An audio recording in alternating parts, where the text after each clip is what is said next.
you saw from the Wall Hawks in terms of offense? I know that just off the score, they got out to a quick start. Absolutely unreal. Chase Rios, the senior, he got 4 touchdowns, and then Drew Morrison had 1 of the touchdowns. Drew Morrison is now the starting quarterback of this Wall Hawks team, and it's no surprise head coach Houston Guy has so much confidence in him. And when I talked with Drew earlier this week, it was very clear how much confidence he has in himself, and a lot of that confidence comes from his teammates and his coaching staff believing in him, especially last year in week 7 when the starting quarterback went down for Wall.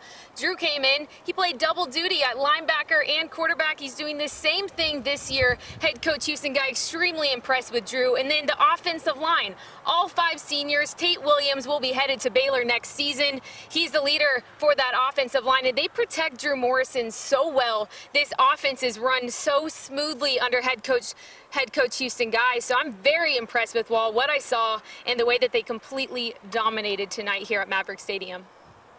Casey, I think looking at this as a whole with high school football, I saw quite a few people before they knew Baron Morton was going to be out actually side with the Eastland Mavericks. So it just shows you at this level how much of an impact one player can have. And when Baron Morton is out, you see how quickly Wall jumped on them, which I'm sure was their plan once they learned, Coach Guy learned that Morton was out. Because that's, I mean, let's be honest, that's who you game plan around. But to see how quickly they can jump out, is there anything that stood out to you from the Eastland side of things that they're going to be okay once they get their quarterback back?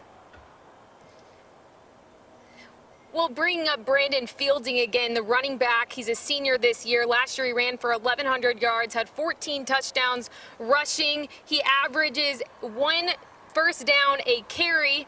I mean, Brandon Fielding's incredible. He got many touches tonight. He just wasn't able to score the football. So when he's back with that duo with him and Baron Morton, I talked with Brandon about the duo between him and Baron earlier this week. He told me that they just mesh well together. This Eastland Mavericks team, they've played together for a long time. So once these guys get back off suspension and off of injuries, they'll be fine. This Eastland Mavericks team is just as good. They are great. These 2 teams, Wall and Eastland, are going to be really, really good this season. Certainly as good as advertised. Quickly, I know you had a chance to speak with Coach Guy after the game. As quickly as you can, what was the biggest thing that stood out to him? He has to be pretty happy. It's a nice bus ride back here to Wall.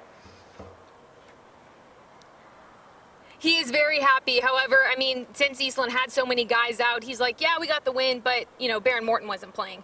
But he's overall very pleased with how his offense is being run, especially that offensive line. When you have a good offensive line, it's easier to be able to get the ball outside and then also run the ball. So he's impressed with Chase Rios getting 4 touchdowns for Wall. He's really stepping into that leadership role. And, of course, every time I talk with Coach Guy, he tells me how impressed he is with Drew just filling in this playmaker role for the Wall Hawks. Coach Guy's very happy with his team, but he's one of those guys where it's like he's not impressed until they make a deep run in the playoffs. And just because he gets 1 big win against Eastland, he's still maintaining a level head because he knows that there's bigger competition just down the line.